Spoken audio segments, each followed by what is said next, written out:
Good morning. বাপরে বাপ কি গরম পড়েছে, বাবিও হাঁপিয়ে উঠেছে। তোমরা আজকের ব্লগের স্টার্টিংয়েই দেখতে পাচ্ছ বাবিকে স্নান করানো হচ্ছে। আমার গলাটা এরকম কারণ আমার ভীষণ শরীর খারাপ, তো একটু মানে শুনে নিও কষ্ট করে, ঠিক আছে? আমার একটু কথা বলতে প্রবলেম হচ্ছে আর কি। যাই হোক, তবুও ভয়েস ওভারটা দিচ্ছি। দেখো কি রোদ, পুরো বলে না কটকটে রোদ, সেই কটকটে রোদ। আজকে বাবি পুরো পাগল হয়ে যাচ্ছে গরমে। বাবি কেন, আমরা প্রত্যেকেই পাগল হয়ে যাচ্ছি, এত গরম এখানে। ওই যে আরেকজন এসেছে গব্বর, তোমরা তো একেও চেনো, আমার দুই রত্ন আর কি। তো বাবি স্নান হয়ে গেছে, গিয়ে বলছে একটু গাটা ঝেড়ে নাও। এবারে বাবি হয়ে গেছে, এবার গব্বরের পালা। ঠান্ডা জল দিয়ে একটু গাটাকে আরাম করানোর চেষ্টা হয় আর কি।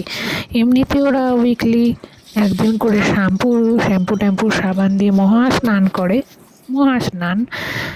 তো এটা ওদের একটু এক্সট্রা হচ্ছে, কারণ এই এত গরমের জন্য ওরাও খাওয়া দাওয়া করছে না। তোমরা দেখছো, আমি প্রত্যেক দিন ব্লগে দেখাচ্ছি যে ওরা খাচ্ছে না, সেই জন্য ওদের একটু রিলিফ দেওয়া। তো বাবি গব্বরকে তো স্নান করানো হলো, তোমরা দেখলে। এখানে ভীষণ গরম, কালকে আজকে ভীষণ পরিমাণে গরম। আমারও স্নান খাওয়া সব হয়ে গেছে, আমার শরীরটা একদম ভালো লাগছে না, শরীরটা ভালো নেই আর কি। গলার আওয়াজটা শুনে হয়তো বুঝতে পারছো, গলার ভেতরে ব্যথা আছে, গলাটা ঠিক করে কথাও বলতে পারছি না, গলার ভেতরটা না খুব ব্যথা, আর একটু জ্বর ভাব লাগছে। গায়ে হাতের এই তালুগুলো বেশ গরম, জানো তো, চোখগুলোও দেখো কেমন হয়ে গেছে, শরীরটা একদম ভালো লাগছে না। তো একদমই এই গরম, অস্বস্তি গরমে একটা ব্লগ হচ্ছে আজকে। মাঝখানে আবার শরীরটাও খারাপ হয়ে গেল, তো কি আর করবো। যাই হোক, এরকম করে থাকতে হবে এখন, সেই রকম জ্বরটা আর নেই। তো যাই হোক, চলো ব্লগটা কন্টিনিউ করি। গলা ব্যথাটা আমার সকাল ঘুম থেকে উঠের থেকেই গলা ব্যথা হচ্ছে, কিন্তু এখনও সেই বিশাল গলা ব্যথাটা হয়নি, একটুখানি হয়েছে আর গলাটা ধরে গেছে। তো চলো ব্লগটা কন্টিনিউ করা যাক। ঠান্ডা জল শোনা হওয়ার জন্য।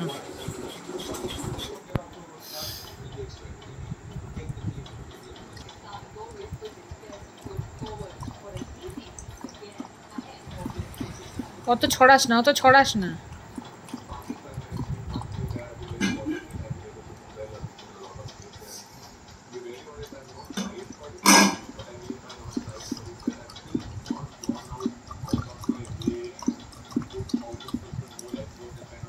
কত ছড়ালি,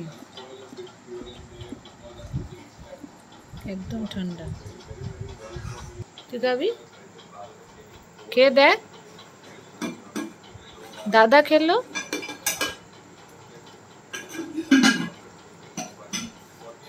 খেতে যায় না, নে খেয়ে দেখ, দাদা খেয়েছে, তুমিও শেখো। ভালো খেতে, ঠান্ডা জল। গব্বর সোনা বাবা খাবে, হয়ে গেছে, আর খাবি না? ঠান্ডা জল, মুখটা একটু মুছিয়ে দি, অনেকটাই খেয়ে নিচ্ছে, আর খাবি? খুব ভালো খেতে ঠান্ডা জল, খুব ভালোবাসে ঠান্ডা জল খেতে। ওদের জলের জায়গায় দিয়ে দিলাম। তো একটু গাটাও ধুয়ে এলাম, কারণ ভীষণ গরম করছে, আর একটু গরম চাও খেয়েছি। শরীরটা এখনও একদমই ঠিক লাগছে না, গলাতেই ভালো করে আওয়াজ বেরোচ্ছে না, আমি জানি না তুমি শুনতে পাচ্ছ কিনা, কিন্তু এর থেকে জোরে আর হবে না। তো যাই হোক, আজকে এরকমই একটা অসুস্থ অবস্থায় দিন কাটালাম, জানি না কবে ঠিক হব, কারণ আমার সহজে গলা ব্যথা হলে কমে না, অনেক দিন সময় লাগে। তো যাই হোক, মিনি একটা ব্লগ ছিল, কেমন লাগলো অবশ্যই জানাবে। আর কালকে আবার অন্য একটা কিছু কন্টেন্ট আসছে তোমাদের সামনে। আমার ব্লগগুলো তোমাদের যদি 1%ও ভালো লেগে থাকে প্লিজ কমেন্ট করবে। তোমাদের কমেন্টগুলো পড়ে আমি অ্যান্সারও দেওয়ার চেষ্টা করি, প্রায় 10% অ্যান্সারও দিই। আর যারা নতুন ভিউয়ার্স আছে চ্যানেলটাকে একটু সাবস্ক্রাইব করে দেবে। আর পাশের যে বেল আইকনটা আছে ওটাকে টং করে বাজিয়ে দিতে কিন্তু একদম ভুলবে না। প্রত্যেক দিনই বলি, আজকেও বললাম, ঠিক আছে?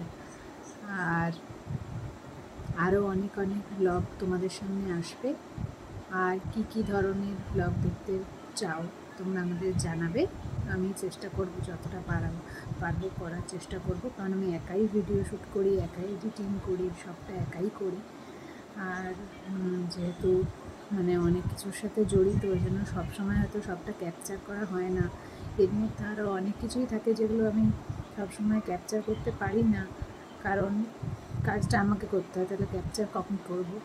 অনেক সময় হয় না, সার্কামস্টেন্সেসগুলো ঠিকঠাক থাকে না, যে কারণে করতে পারি না। যাই হোক, তবুও তোমাদেরকে বলে রাখছি, যদি কোনো কিছু ইচ্ছা হয়, স্পেশালি যদি কোনো কিছু জানতে ইচ্ছা করে, তাহলে তোমরা অবশ্যই আমাকে জানাবে। আমি চেষ্টা করব সেটা নিয়ে একটা ব্লগ বানানোর, ঠিক আছে? তাহলে আজকের মতো আসি, আবার দেখা হবে পরের একটা ব্লগে। দেখো কত রাত হয়ে গেছে, পরে আবার দেখা হবে অন্য একটা ব্লগে। ততক্ষণে পর্যন্ত সবাই ভালো থেকো, সুস্থ থেকো। আর thank you so much for subscribing.